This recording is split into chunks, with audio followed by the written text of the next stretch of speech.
Je vous invite à lire des portions des Écritures, un dans l'Ancien Testament, un autre dans le Nouveau Testament.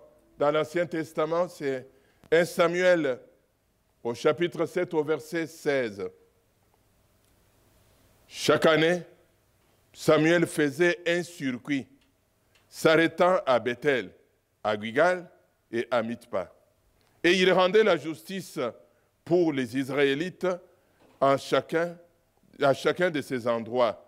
Puis, il revenait à Rama où il demeurait.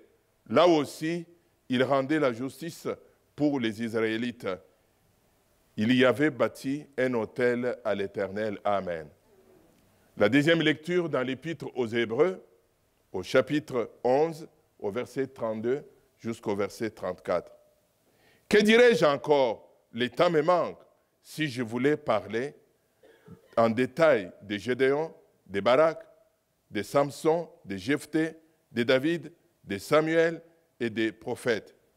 Soutenus par leur foi, ils ont conquis des royaumes, exercé la justice, obtenu la réalisation des promesses, fermé la gueule aux lions, éteindre le feu ardent, échappé aux tranchants de l'épée, triomphé de la maladie. Ils sont devenus forts et ont fait la preuve de vaillance dans la bataille, mettant en fuite des armées ennemies. Amen. Amen. Tu mettras en fuite des armées ennemies. Amen. Tu mettras en fuite des armées ennemies. Amen. Voici un texte ou deux textes qui m'ont beaucoup parlé, parce qu'il est question de Samuel. Nous parlerons longuement de Samuel tout au long de ces services. J'étais richement béni de messages de cet avant-midi par l'ancien Adrien.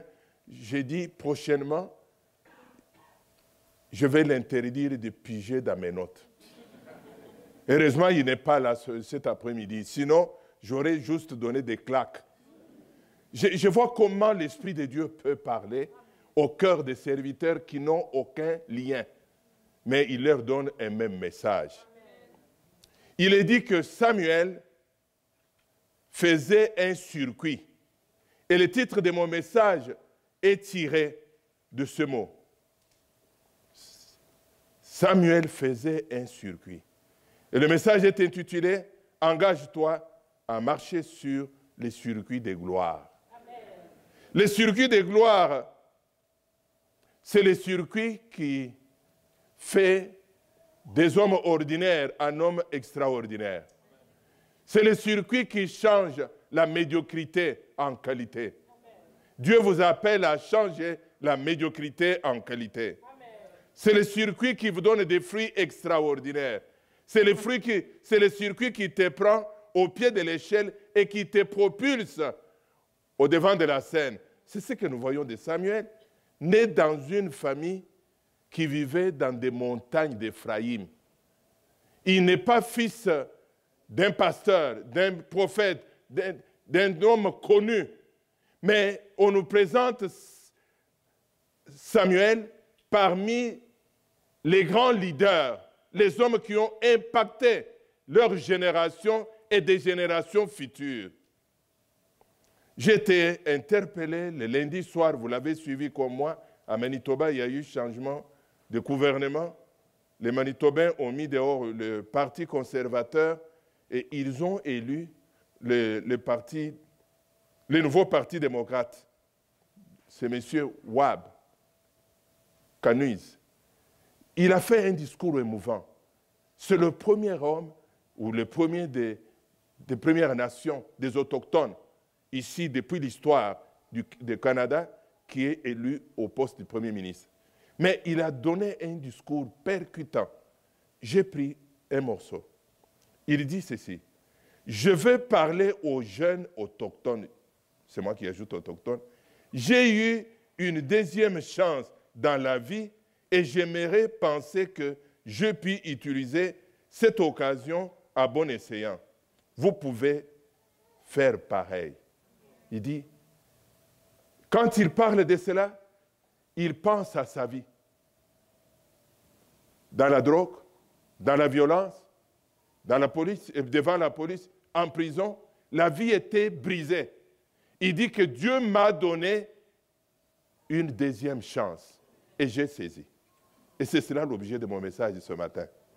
Il ajoute, ma vie est devenue immensement meilleure lorsque j'ai arrêté de chercher les excuses et j'ai commencé à chercher des raisons. Il faut que ce soit vous qui décidez d'aller de l'avant. Ce soit toi qui décides de faire quoi? D'aller de l'avant. Nous parlons de Samuel. Les mots ou les noms de Samuel portent tout un message. Samuel signifie entendu ou simplement exaucé de Dieu. Je voudrais le dire dans d'autres termes. Samuel signifie mon Dieu exauce. Oh, je croyais que vous direz Amen très fort. Mon Dieu exauce. Il exauce quoi? La prière. Il y a une expérience ou le chemin des expériences dans la vie chrétienne, c'est le chemin tout simplement de la prière. Un homme qui prie a des témoignages à rendre. Il vit des expériences infinies de ce que Dieu peut opérer et réaliser dans sa vie. Ne négligez pas la prière. Ne négligez pas la prière. Ne négligez pas la prière. Edward Banks, un revivaliste américain, n'a-t-il pas dit cette phrase que vous connaissez bien? La prière est impérissable. La prière est une semence. Même si ça tarde à germer, mais la prière est une semence. La prière est une semence. Même quand la bouche de laquelle elle a été prononcée sont closes par la mort, même si le cœur duquel a jailli la prière a cessé de battre, mais la prière, elle est vivante devant Dieu. La prière, elle est vivante devant Dieu. Dieu exauce, Dieu exauce, Dieu exauce. Dieu exauce ta prière. Qu'importe le temps, Dieu exaucera ta prière. Qu'importe des saisons, Dieu exaucera la prière. Anne nous envoie tout un message. C'est cette femme qui n'avait pas d'enfant. Mais le message qu'Anne envoie est double. Premier message, c'est la persévérance dans la prière. La persévérance alors que les cieux semblent fermés. Rien ne semble donner l'idée que Dieu va répondre. Persévérance parce que le temps passe. Il vit la pression de la société. Il vit la pression de son mari. Il vit la pression de son cœur. Il regarde son âge, encore une forme de pression. Mais il dit tout simplement, Dieu a dit, invoquez-moi, je te répondrai. Moi, je l'invoque. Dieu a dit, quand vous voulez prier, entrez dans la chambre, fermez votre porte. Votre Père qui est là dans le lieu secret, il vous le rendra. Et il s'est accroché à la promesse. Tout ce que vous demanderez avec foi, je vous le donnerai. Déchargez-vous sur moi de tous vos soucis. Elle va plus loin. Il dit tout simplement, Dieu peut faire au-delà de ce que je demande. Un enfant, ce n'est pas beaucoup, Dieu peut donner. Donc, elle est dans le désert, et il dit que la prière peut changer mon désert.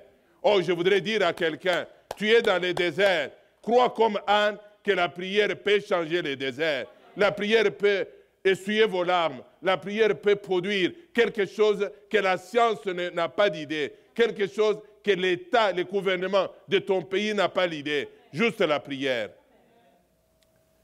Je disais que Anne était un modèle. Le modèle que Anne nous transmet, c'est la persévérance malgré les attaques. Quand vous vous engagez dans la prière, vous allez vivre des choses où l'ennemi met dans ta tête. Crois-tu que ça va marcher? Tel avait cette maladie, il est mort. Et des gens même qui viennent vous visiter, des chrétiens, des serviteurs, ils commencent à raconter, tel avait cette maladie-là, on vient de faire ses funérailles. Et l'ennemi dit, tu as entendu? Toi aussi tu vas passer. Ton tour va arriver bientôt. Elle vit des attaques de Pénina. L'esprit de Pénina continue à travailler jusqu'à aujourd'hui. L'esprit de Pénina, c'est l'esprit qui vous décourage. C'est l'esprit qui vous montre que vous perdez le temps. Vous, avec vos gènes là, regarde comment vous avez maigri, vous êtes restés les os. L'hiver arrive, est-ce que vous pensez que vous allez tenir en hiver avec cet état de santé? Mais Anne a fermé les oreilles à l'esprit de Pénina. J'ai dit à l'esprit de Pénina, quitte ici, dans le nom de Jésus. Voulez-vous m'aider à dire à l'esprit de Pénina de vous laisser tranquille? Esprit de Pénina, quitte ici, au nom de Jésus. Quelqu'un peut répéter avec moi, esprit de Pénina, quitte ici, au nom de Jésus. Pénina n'est pas quelqu'un qui passe sur la route, c'est quelqu'un qui vit avec toi. Et l'ennemi travaille avec celui qui est à côté de toi pour te décourager. Cette femme, elle s'est accrochée à l'appel de Dieu dans la prière. Il y a un appel dans ta vie, c'est de prier. J'ai un très cher ami, pasteur dans la ville. Il est avec le Seigneur. Je l'ai rencontré. À un moment donné, il peut traverser des moments sombres. Il avait perdu un paraplégique dans son église. Mais il a beaucoup pleuré. Il a porté un deuil longtemps. Je lui ai demandé, Luis, mais pourquoi? Il dit, j'ai perdu un homme de prière. J'ai perdu quoi? Un homme de prière. Cet homme, on ne le voyait pas. On le portait sur des blancards, sur une chaise, les déposer à l'église, on le ramenait. Mais il vivait dans la prière. Oh, que Dieu élève des hommes de prière. Que Dieu élève des femmes de la prière. Cette église est née dans un esprit de prière. Elle a résisté aux temps mauvais, aux temps difficiles, parce qu'il y a des hommes et des femmes qui vivent à genoux, qui vivent à genoux, qui vivent à genoux. Nous parlons de Anne. Anne est entrée dans la prière avec une résolution que mon Dieu changera mon désert. Mon Dieu changera mon désert. Mais chaque mois, elle ne voit pas de signes. Chaque année, elle ne voit pas de signes. Les années passent, elle vieillit, les années passent. Mais c'est intéressant de voir que son mari n'est pas un homme de prière. La prière ne l'intéressait pas beaucoup. Il vient, il entre, il écoute la parole, il sort, il va parler politique, il va parler de hockey, il va parler de sport et c'est fini. Mais Anne fait la différence. Je voudrais dire aux femmes de l'Église, faites la différence. Amen. Faites la différence. Portez votre maison, portez votre mari, portez vos enfants dans la prière. Jusqu'à un moment donné, Anne va apprendre qu'elle tient un enfant. Elle a accouché un enfant, elle a immobilisé sa bénédiction en disant, mon Dieu exauce. Très bientôt, tu porteras un exaucement dans la prière et tu diras comme Anne, mon Dieu exauce. Tu diras comme Anne, mon Dieu exauce. Dieu essuie des larmes.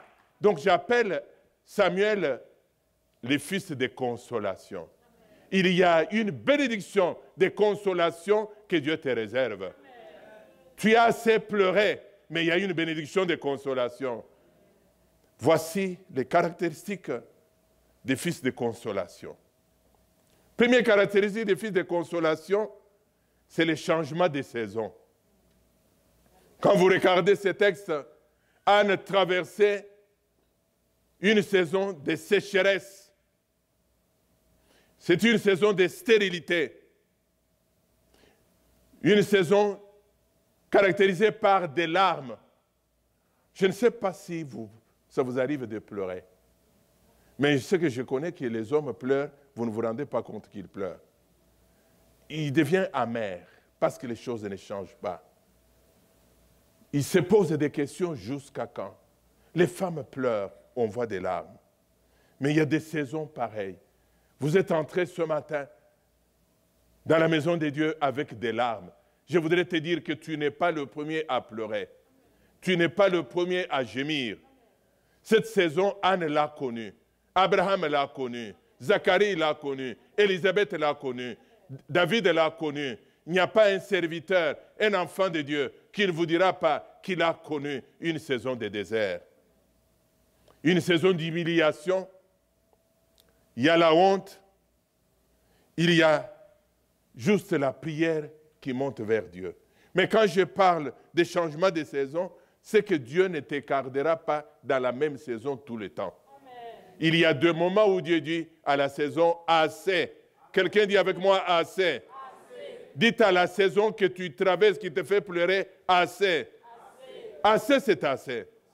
Assez, c'est-à-dire arrête. Dieu est le Dieu qui tourne des pages de l'histoire. Dieu tournera la page de l'histoire de ta vie comme il a tourné la page de l'histoire de Anne. Anne a traversé des années de honte, des années d'humiliation, des années de larmes, des années de douleur, des années de remise en question. Est-ce que je suis une femme comme les autres? Les filles dans les quartiers qui sont encore chez leurs parents, ils les couvrent de honte en ayant des grossesses, elles avortent, mais moi je suis consacrée à Dieu. Elle rentre au-dedans d'elle, l'Esprit de Dieu lui dit, Dieu n'a pas dit les derniers mots. Amen. Mais quel est le changement qui est arrivé? Anne passe de l'autel d'intercession à l'autel d'adoration. Oh, je voudrais que Dieu te fasse passer de l'autel des larmes, de l'autel d'humiliation à l'autel de gloire. C'est la fin de son désert. Elle est dépouillée de la honte. Elle est dépouillée d'humiliation. Elle est dépouillée des larmes. Voici un changement pour dire le fils de consolation est arrivé. J'appelle le fils de consolation de venir chez toi, afin que tu connaisses un changement de saison. Quelqu'un dit Amen. Amen. Deuxième caractéristique de fils de consolation, c'est le témoignage de la fidélité de Dieu. Que Dieu agira. Quelqu'un dit avec moi, Dieu agira. Dieu est le maître de temps. Dans 3/4 des cas dans la Bible, quand Dieu donne une promesse, il ne donne pas la date. Il dit simplement, je te bénirai. Quelqu'un dit Amen. Je t'élèverai. Je te donnerai un emploi. Je te donnerai un mari. J'exaucerai ta prière. Mais la promesse serait ouverte parce que Dieu veut que nous dépendions de lui. Que notre marche ne soit pas une poursuite d'une bénédiction, mais la poursuite de Dieu. C'est ce que nous voyons dans ce texte ici, que quand Dieu est venu vers Anne, il est venu pour prouver sa fidélité. Que votre vie s'appuie sur le Dieu fidèle. À rappeler à Dieu que tu es un Dieu fidèle. Il est fidèle à son nom, il est fidèle à sa parole, il est fidèle à sa promesse. Que Dieu accomplira sa promesse malgré le temps, malgré les circonstances, malgré les difficultés, malgré l'environnement, malgré les avis des gens, mais Dieu accomplira sa promesse. La promesse que Dieu t'a faite ne vieillit pas. Le monde vieillit, les circonstances vieillissent, mais la promesse reste la même. Et les témoignages des Écritures étonnent. Josué chapitre 24, 23, au verset 14, il dit « Voilà que je m'en vais par le chemin que prend tout être humain. Reconnaissez de tout votre cœur et de tout votre être qu'aucune des promesses des bienfaits de l'Éternel, votre Dieu, vous a faites n'est restée sans effet. » Aucune promesse n'est restée sans effet. C'est cela ce qui réjouit mon cœur, que Dieu a dit à Abraham, sors de ton pays, de ta patrie. Je vais te donner un pays où coule le lait et le miel. Les années ont passé, 400 ans sont passés. Mais les enfants et des arrières, petits-enfants d'Abraham vont voir l'accomplissement. Josué dit, vous voyez ce que Dieu vient d'opérer? Il avait promis, il a accompli. Regardez dans le livre des Psaumes 37 au verset 25, David dit, j'ai été jeune, j'ai vieilli, je n'ai pas vu les justes être abandonnés, ni ses descendants mendier du pain. Il voudrait parler de la fidélité. Que je suis vieux aujourd'hui, dans l'expérience de ma vie, je n'ai jamais vu Dieu renoncer renier sa promesse. Donc je voudrais te dire que la promesse que Dieu t'a donnée est encore valable. La promesse connaît ton ADN. La promesse connaît ton âge. La promesse connaît ton numéro de sécurité sociale. La promesse marche avec toi. La promesse t'accompagne. La promesse, elle vivra jusqu'à l'accomplissement de ce que Dieu a promis. Tu as la promesse, rappelle-la dans la prière. Seigneur, j'ai la promesse. Dites à tes enfants, nous avons la promesse. Dites à ton épouse, dites à ton mari, quand le temps mauvais arrive, proclamez la promesse de Dieu. Écrivez-la, imprimez-la, collez-la sur le bureau, collez-la au chevet du lit, collez-la, mettez-la même dans les souliers de ton mari. Quand il vit des temps difficiles, il pleure, il est découragé. Mais quand il se réveille le matin, il veut mettre les pieds, il sent qu'il y a un blocage. Quand il sort, il y a une parole qu'une femme prophétique lui a donnée pour lui dire, voici la promesse que Dieu nous a faite. La douleur est pour un temps, mais la promesse, c'est pour changer le cours de l'histoire. La promesse, c'est pour changer le cours de l'histoire. Troisième caractéristique des fils de consolation, il fait jaillir la louange. Les fils de consolation viennent délier ta langue pour rendre témoignage de la grandeur, de la majesté, de l'autorité, de la fidélité, de l'amour de Dieu, que Dieu est vrai. Voici ce qu'il a accompli. Quand vous prenez ces récits, lorsqu'on a eu son enfant, et nous passons au chapitre 2 de 1 Samuel, il dit, la joie remplit mon cœur, c'est grâce à l'Éternel. Oui, grâce à l'Éternel, mon front se relevait. Oh, j'ai relevé au moins ma tête. Et j'ai de quoi répondre à ce qui me blessait. Oui, je jubile, car Dieu m'a secouru. Amen. Voici un poème. Tu entres dans la maison de Dieu avec un poème, avec des paroles qui bondissent dans ton cœur, qui jaillissent, qui sortent de ta bouche, de ta louange pour dire, voici l'enfant pour lequel nous avons prié.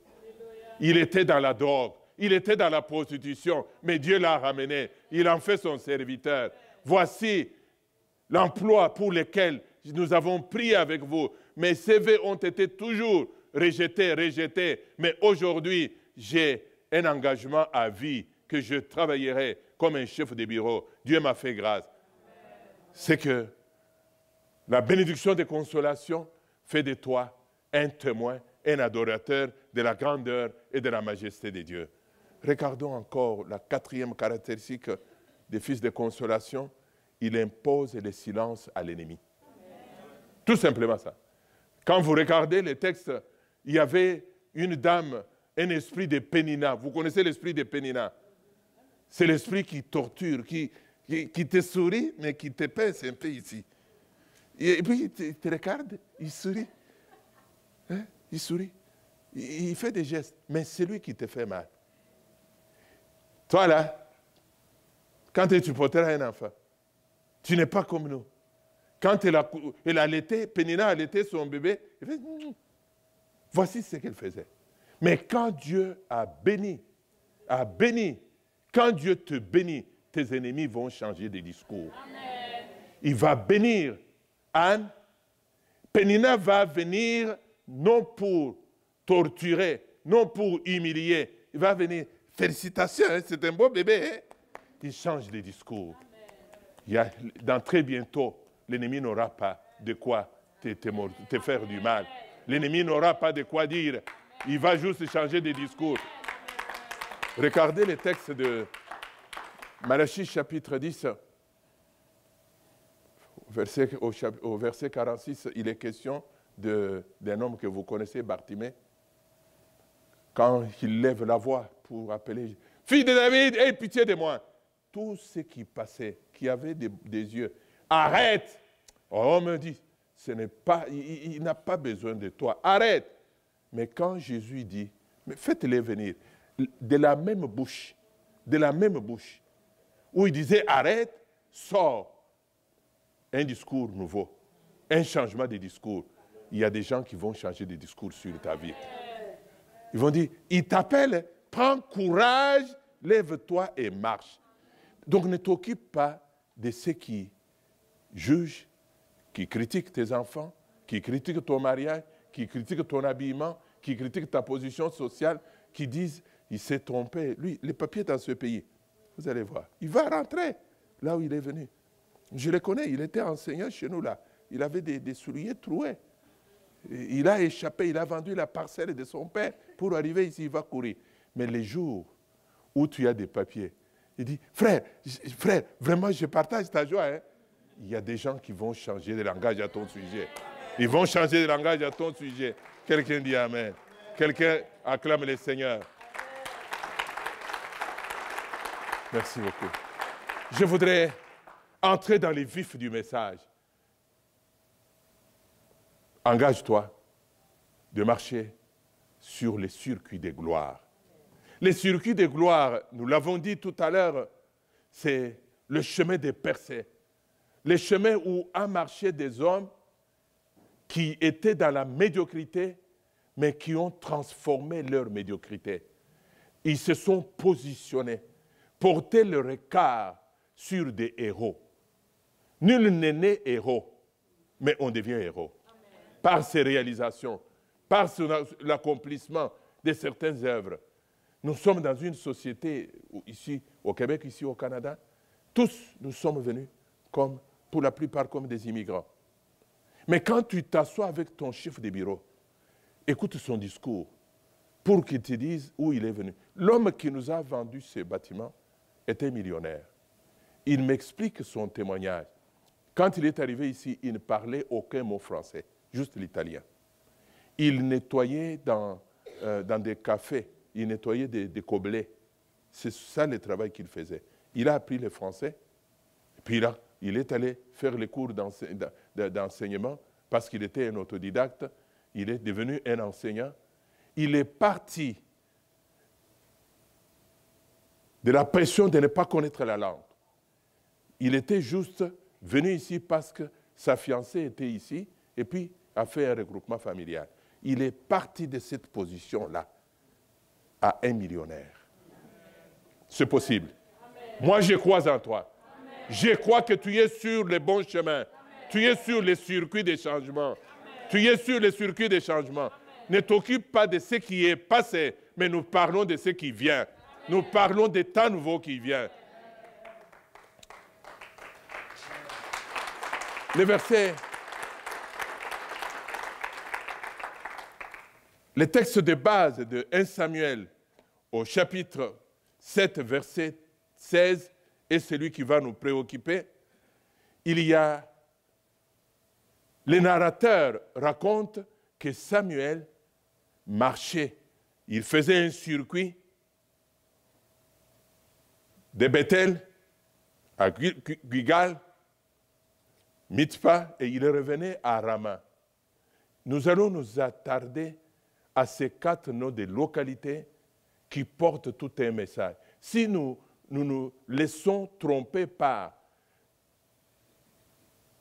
juste la démocratie, la géographie, Rama, c'est une ville, nous allons manquer ce que Dieu veut nous dire. Le premier carrefour sur les circuits de gloire s'appelle Rama. Quelqu'un dit Rama.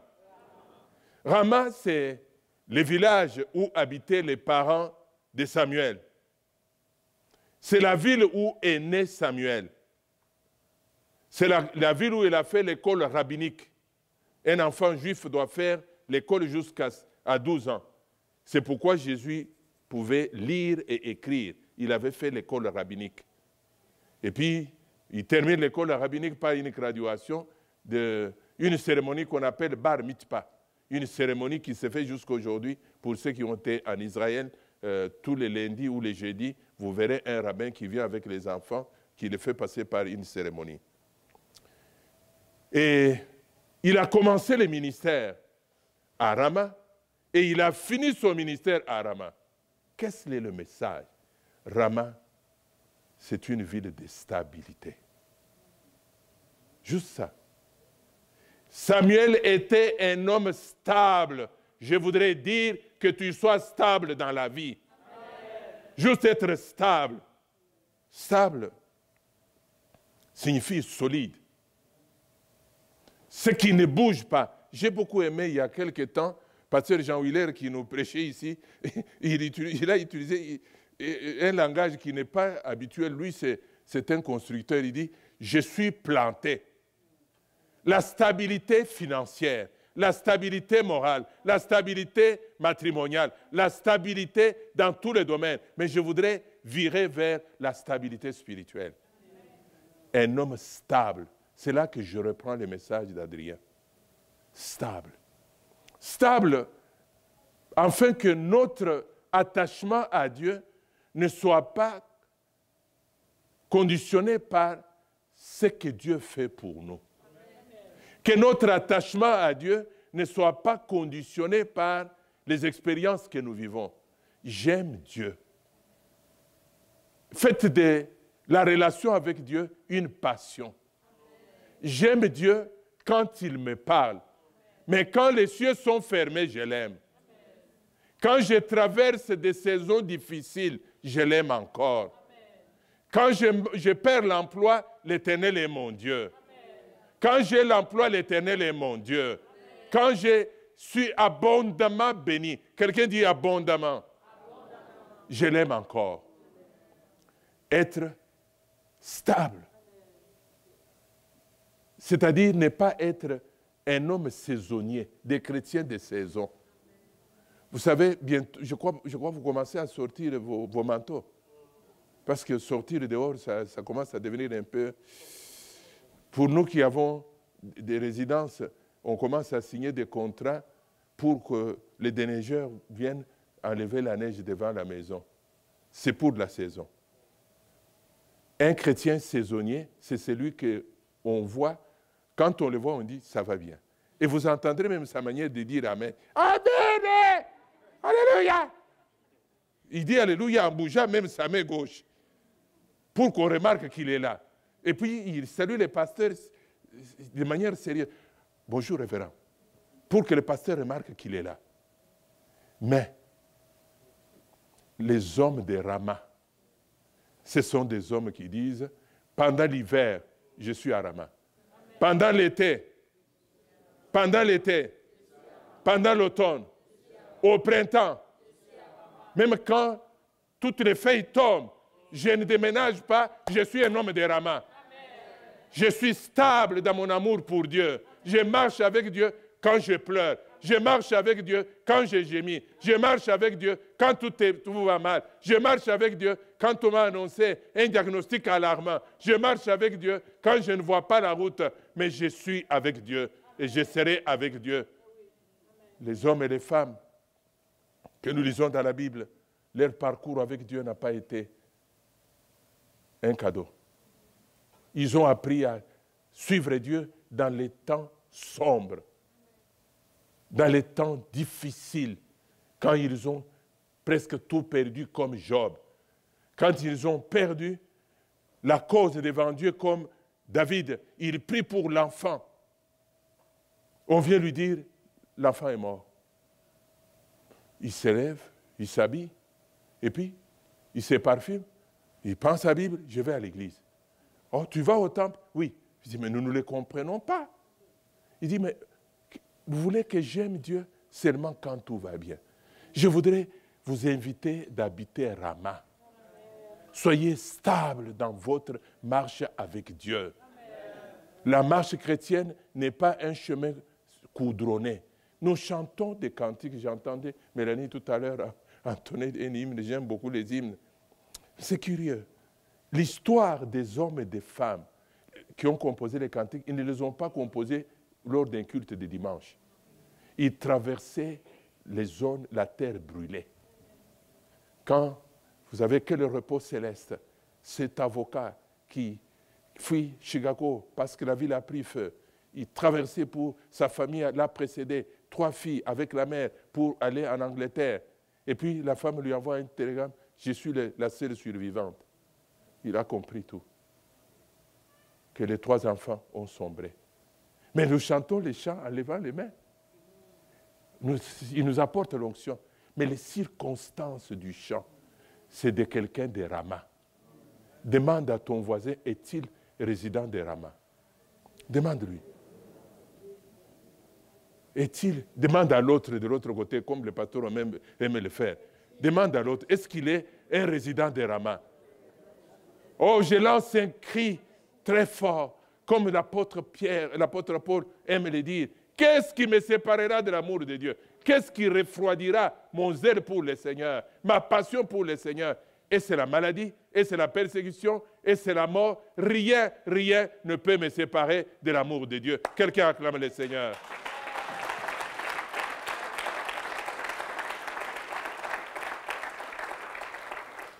La stabilité dans la marche chrétienne.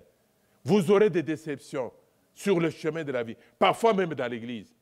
Vous pouvez être déçu par les pasteurs, être déçu par des membres, être déçu par les diacres, être déçu par les leaders. Est-ce que tu peux dire, je suis un résident de Rama, je ne suis pas Dieu pour les pasteurs. Je ne sers pas Dieu pour les pasteurs, mais je suis un résident de ça, de Rama. Tout simplement, j'habite Rama. Je ne change pas de position. Quand nous parlons de la stabilité, elle est aussi liée à l'église locale.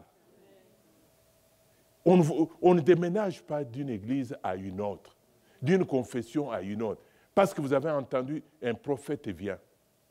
Vous avez été membre d'une église pendant 5 ans, 10 ans. Vous partez en marchant sur les pointes des pieds, comme un voleur.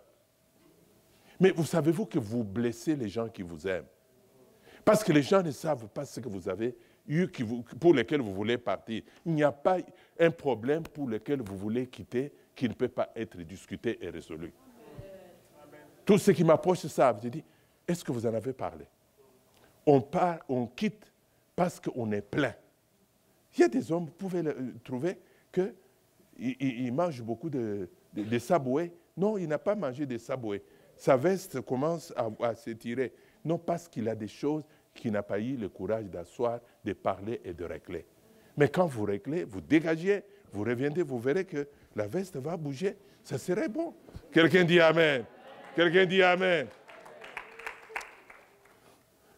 Regardons la deuxième localité que David aimait aller. Il s'agit de Bethel. Bethel. Le mot Bethel, nous les trouvons d'abord dans Genèse 28, quand Jacob fouillait son frère pour le mal qu'il lui a fait. Il a dormi à un endroit qu'on appelait Luz. Et à cet endroit, il va avoir une vision.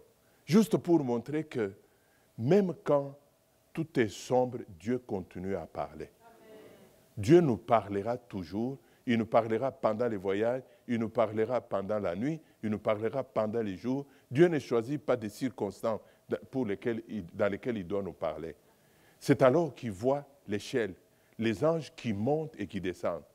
On ne dit pas les anges qui descendent, qui montent, juste pour dire que Dieu était là.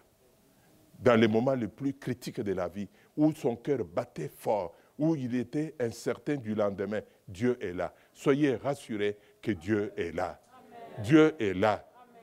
Même quand les vagues flirtent autour de toi, tu entends probablement une lettre qui doit venir du gouvernement, une menace de saisie ou de quelque chose, je voudrais te rassurer que Dieu est là. Amen. Quel que soit ce que tu traverses, Dieu a une solution. Amen. C'est alors qu'il dit que cet endroit, on l'appellera Bethel. Quand je reviendrai, je bâtirai un sanctuaire pour Dieu à cet endroit. Bethel, la maison de Dieu.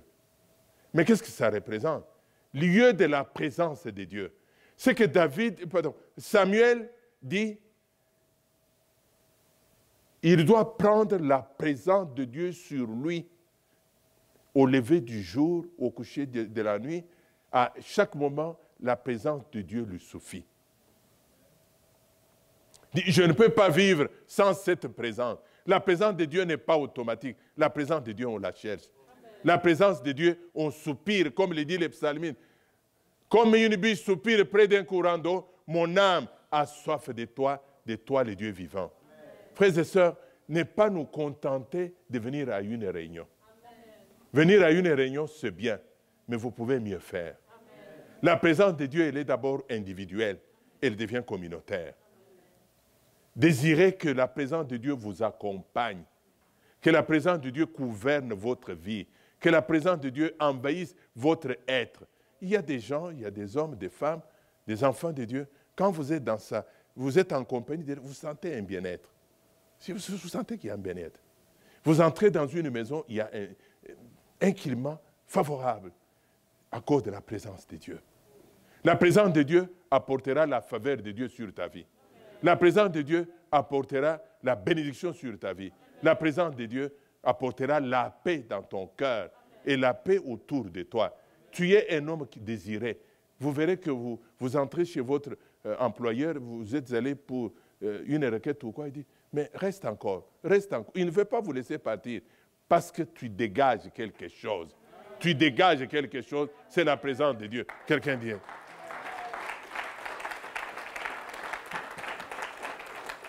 Samuel aimait la présence de Dieu à Bethel, aimait demeurer à Bethel. Il quitte chez lui, il va à la maison de Dieu à Bethel. Bethel, les lieux de révélation. Juste les lieux de révélation. Ne vivez pas seulement sur la révélation des autres, mais tu as besoin de vivre une révélation personnelle. Ce qui est à toi, personne ne peut l'arracher. Vous savez, les dames portent des bébés, vous verrez qu'il est accroché plus à ses enfants et il sait discerner même les voix des enfants. Ça m'arrive de confondre les voix. Félix s'appelle, je pense que c'est Samuel. Mais je les confonds. Mais quand tu as vécu une expérience personnelle, elle marque ta vie. Nous avons besoin de vivre ce moment avec Dieu. Donc, je disais que Bethel, c'est un lieu de révélation. Bethel était aussi un lieu d'équipement où Dieu nous équipe pour les services auxquels il nous a appelés. Bethel, c'est le lieu de communion avec les autres. Nous avons la communion avec Dieu, nous avons la communion avec les autres. J'insiste sur la communion parce que depuis les temps de pandémie, on a des chrétiens juste d'Internet, des chrétiens des médias sociaux. Mais les médias sociaux, Facebook, je ne sais pas, qu'est-ce que vous appelez encore? Instagram, oh, tu connais mieux des choses, je te félicite encore. Instagram, c'est quoi encore? C'est assez particulier. Instagram, c'est quoi? C'est quoi ça? Mais est-ce que vous réalisez? Ça vous coupe des autres. Mais tu n'as pas un pasteur à l'Instagram. TikTok, tu n'as pas de pasteur. Quand tu as un besoin, tu n'appelles pas TikTok, tu n'appelles pas Instagram, tu n'appelles pas Facebook. Facebook n'est pas là. Il n'est pas là. Je cherche là où je trouve les rachetés de Dieu. Là où ils me tiennent par la main. Je les tiens par la main. Nous marchons ensemble. Nous marchons ensemble. Quand j'écrivais à un des jeunes ce matin, j'ai dit, je suis venu, depuis quelques semaines, je ne te vois pas à l'église. J'ai envoyé des messages à sa femme. Je ne vous ai pas vu. Parce qu'ils ont hébergé. J'ai dit, je suis venu même au premier culte, mais vous n'êtes pas là. Les bergers veillent sur votre santé et sur votre vie. Mais quand vous avez... Ce que vous avez dit, c'était quoi? Instagram, Facebook, quoi d'autre encore? YouTube. Toutes ces choses-là sont des dépannages. Quand vous êtes malade, vous êtes indisposé, vous pouvez dire, je vais me ressourcer là. Mais vous avez besoin d'un serviteur qui vous surprend. Parce que quand vous allez vous chercher des messages sur le travail, sur les finances, vous cherchez les messages sur le mariage, parce que tu es dans les besoins. Mais Dieu veut te surprendre. Amen. Tu arrives, tu ne sais pas de quoi on va parler. Quand on ouvre, ainsi parle l'Éternel. Attaché à la maison de Dieu. Attaché à la maison de Dieu. Amen. Comme lieu de ressourcement, comme lieu de révélation, comme lieu d'équipement spirituel. Je vous encourage à aimer l'Église. Le psaume 52 dit, « Mais moi, je suis toujours comme un olivier verdoyant dans la maison de Dieu. Je suis comme un olivier planté, Jean Willer, planté. Le vent souffle, je suis là. Quand c'est calme, je suis là. À l'automne, je suis là. Au printemps, je suis là. Quand les gens vous croient, vous là, vous êtes toujours avec Pasteur Kabouya. Oui. Non, lui n'est plus là. Lui a pris de l'âge, mais nous sommes maintenant avec son fils. C'est un bon pasteur. Tout simplement ça. Je ne change pas de famille. Tous ceux qui me connaissent depuis plus de 34, depuis 60, bientôt 75 ans, ils savent que je suis Kabouya, je reste Kabouya. Je ne change pas d'identité, mais je ne change pas d'église. Ma famille biologique, il y a tellement de problèmes dedans. Par moments, je me demande, mes sœurs, où est-ce qu'elles étaient? Si je pouvais changer de famille, devenir trembler, oui, je le ferais. Si je pouvais être le poulet, je le ferais. Mais je suis Kabouya, je reste Kabouya. On vit ensemble. On vit ensemble. On est là pour vous, vous êtes là pour moi. On fait le chemin. Je vous cogne, vous me cognez. Nous tombons, nous relevons, nous marchons ensemble. Je ne vous laisse pas. Je ne vous laisse pas. Je ne vous laisse pas. Je ne vous laisse pas. Demandez à bien des gens qui ont quitté l'Église, même dans la dissension. Je prends parfois le téléphone. Mais on a fait un long chemin avec vous. Même si vous avez quitté, mais vous ne pouvez pas effacer l'histoire que nous avons vécue ensemble. Nous ne pouvons pas effacer cette histoire-là. Elle demeure. Quelqu'un dit Amen. Amen. Troisième.